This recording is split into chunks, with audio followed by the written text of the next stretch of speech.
Okay, stop. Hello everybody, I'm GrandMasterGrump, and today we're doing something a little bit different. We're going to be talking about my setup, what I use to game, record and edit all my stuff on. So without further ado guys, let's crack on. So my setup, basically I started out with different kit. You know, I had different microphones, I had a webcam, and there's nothing wrong with that. You know, if you guys want to start doing this yourself, start off small, because you don't know how long you're going to be doing it for, and you don't know, you know, if it's for you, and it is quite expensive, or it can get quite expensive. For me, as you could probably see on my channel, nobody really follows me. No one looks at my videos, which is a shame, because I think they're okay quality. But, you know, YouTube doesn't push me to other people, and people aren't searching for me. So it's kind of like a catch-22. And I have been thinking about how to promote myself more on YouTube, and I can go into that on another video with my thoughts and whatnot. But what do I know? I mean, I'm not famous, so hey, I haven't even got hundreds of people following me, never mind thousands or millions, so whatever. Anyway, let's talk about my gear. So I have got a camera, which is a Canon M50 mirrorless camera. It's really good. I like it. It does the job quite well. It's not the best one you can buy. You can spend thousands on cameras. This one was about 600 quid with some bits and some lenses. I've got a 22mm pancake lens on it, which is great for, you know, the wide view and the bokeh in the background, and it can tend to be quite a dark room here, so it's got a low f-stop, so it's fantastic.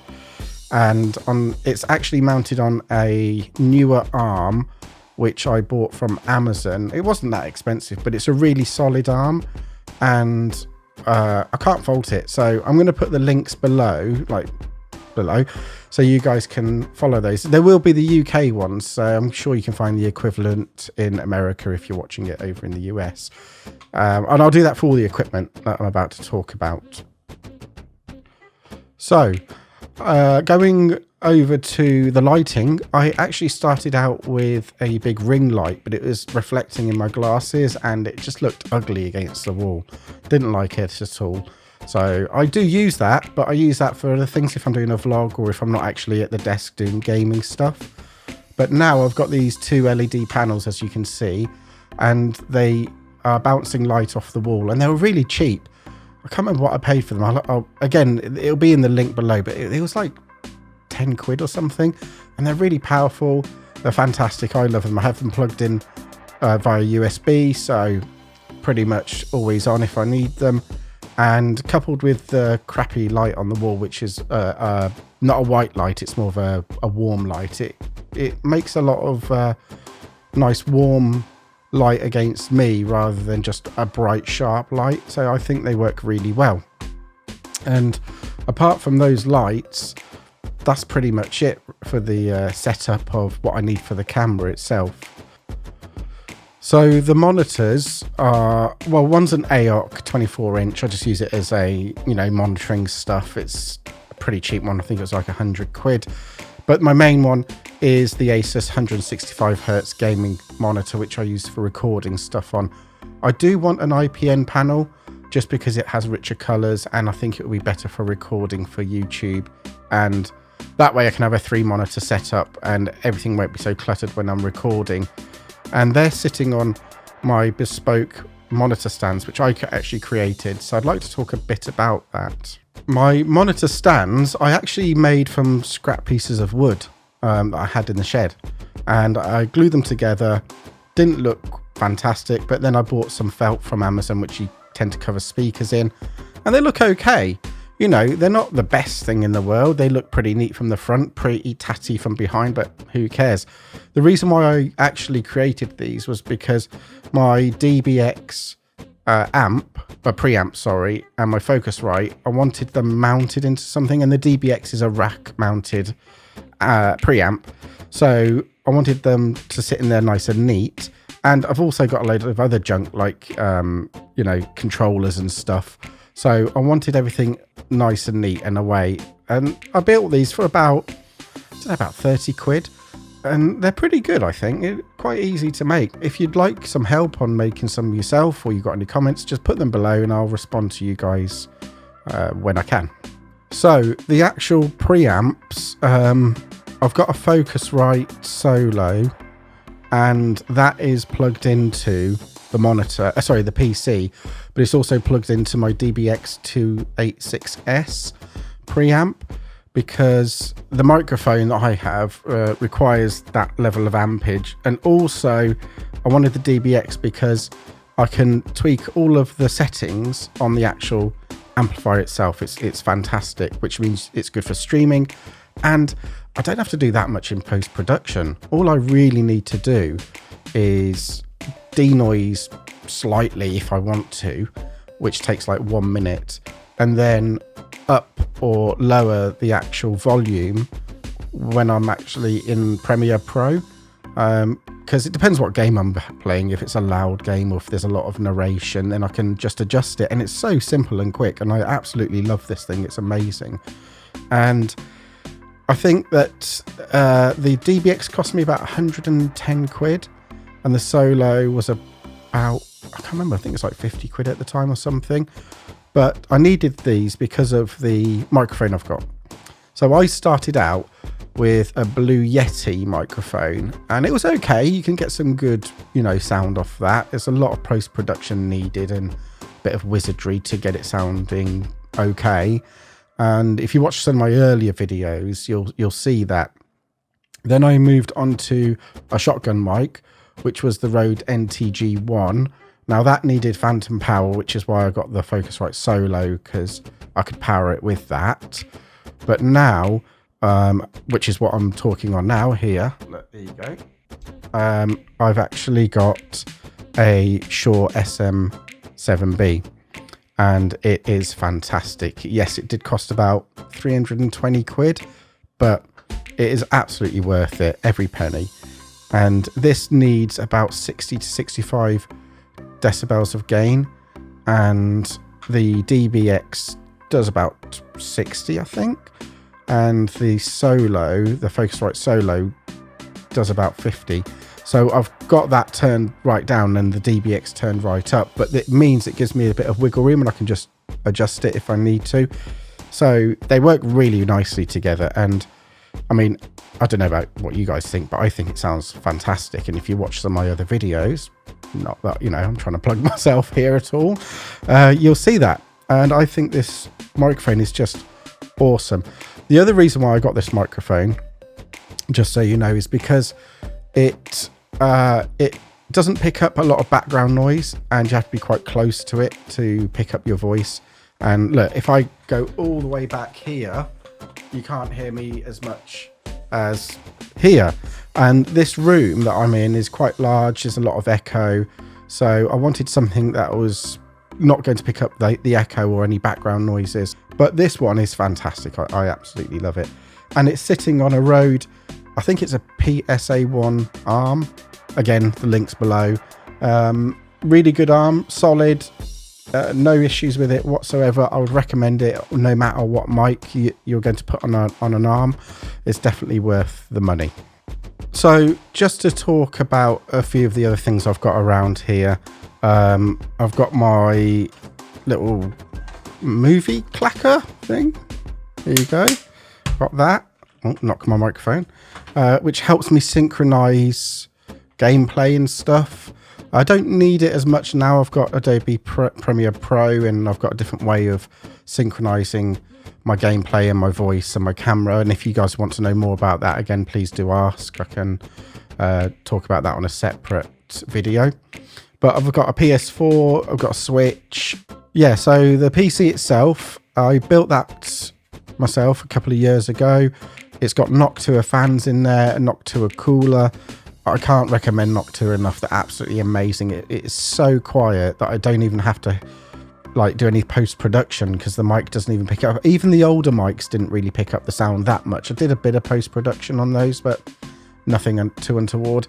I don't use water cooling, just can't be bothered with it. And this, I think, produces the same amount of cooling. I'm going to get some comments below maybe saying, no, that's nonsense. But I've had water cooling before and I prefer this. Believe me, it's just absolutely amazing. What else? So I've got a Red Dragon Power Color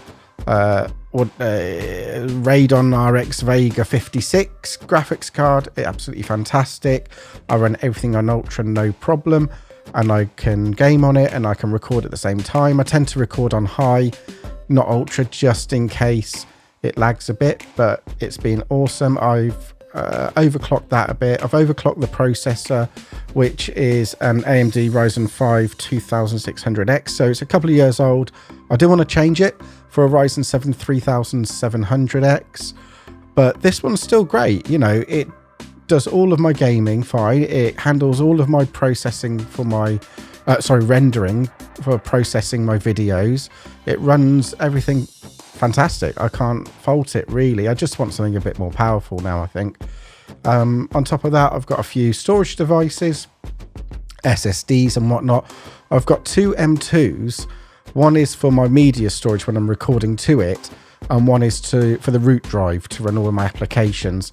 And that one on the root drive is a terabyte Samsung 970 Pro or whatever. It was like 500 quid, but I got it for about 350 new, which was a really good deal at the time.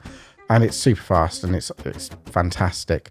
Apart from that, I've got an Elgato capture card on the back and a few other gubbins in it, but that's pretty much it. I don't have any fancy LEDs or none of that nonsense. I don't need any of that, but it's a pretty nice machine and it's never really failed me. Oh, I've got 32 gig, obviously, of RAM. Now the RAM speed it can go up to 4133, but I've underclocked it. I think the only other thing to really talk about, apart from the applications themselves, is all the peripherals. And put my teeth in. I've got, you know, Corsair keyboard. I do want to upgrade that. It's a little bit noisy, but the microphone doesn't pick it up, so it's no big deal. I've got a nice Logitech mouse, gaming mouse. I have to change the DPI on that because I normally have it set to 8 to 10,000 when I'm gaming, but that's too high when you're recording because it's just all over the shop and people can get motion sick if they're looking at your screen. It's whizzing around everywhere. So I think I normally set that to around 3,000. And then I've got my chair, my Noble Hero chair.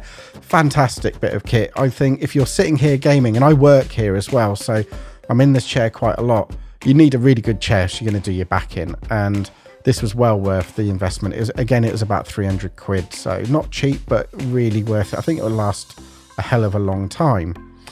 Now, final thing are the apps that I use. So I did start off using non-Adobe type applications. So to record my voice, I had Audacity, and to record gameplay, I still use actually OBS, to be fair. I think everyone uses OBS. It's pretty good. And for my post-production, I used DaVinci Resolve, which was free, still is free. It's fantastic. It's an industry standard for color correction. You can buy the whole thing for about 700 quid or $700, but the free one was it was awesome. I couldn't fault it at all. Apart from it wasn't as user-friendly as Adobe. Now I've been using Adobe for a while. I prefer that, but for a free studio, it's great. I would recommend you guys use it 100%. The only thing I'd have to do, I'm not sure if this would apply to you, it might be the machine, but I had to save quite a lot because it would crash from time to time and I didn't like that too much. But again, don't let that put you off because that might be just my experience. Before that, I tried HitFilm 4 Express, I think it's called, but that crashed a lot and I hated it. Now, as you can see, I use Adobe. I can afford it now and it's great. Absolutely user-friendly. I can set up all the menus. I can set up my workspace exactly how I want it to be. So I've got Adobe Audition for recording my voiceovers, which is what I'm using now. And I've got Premiere Pro for obviously the post-production on all the videos. And I use a Photoshop for, well, other things, but obviously the thumbnails, it's just Photoshop. It does what it needs to. It's absolutely fine. And yeah, I think those are pretty good applications. I would recommend them, but they're not cheap. If you're a student, I'm pretty sure you can get a discount. If not, it's like in the UK, it's like 50 quid a month, but you know, it depends what you want it for and how often you're going to use it, I guess. Yeah, so that's it. I mean, I've got my lights in the background. The lights, you know, gives it a bit of ambiance or whatever they call it. But apart from that, that's pretty much it. I hope you guys have enjoyed my little rant about my setup. I hope it helps you make some decisions of your own if you are going into this as well. And just hit me up with some questions or comments below. I'm always happy to help. I've done a lot of research into gear and whatnot because that's just the way I am. I'm geeky like that, and I like doing that sort of thing. Oh, my headphones. These are my Sennheiser HD699s. I don't know. Again, link below. They are really good headphones. A lot of bass, great for gaming, but when you're doing post-production, not so good because they're quite bassy. If I had the choice again, I'd probably go for some different ones, but they're overall, I'd say like 8 out of 10. Fantastic. So yeah, thanks for watching my video and listen, like I said, listening to me rant on about stuff. If you did like this, please subscribe or like, and check out my other videos because I have quite a few Let's Plays on there now, and I'm planning to do a lot more. And I will see you guys in the next video. So goodbye for now.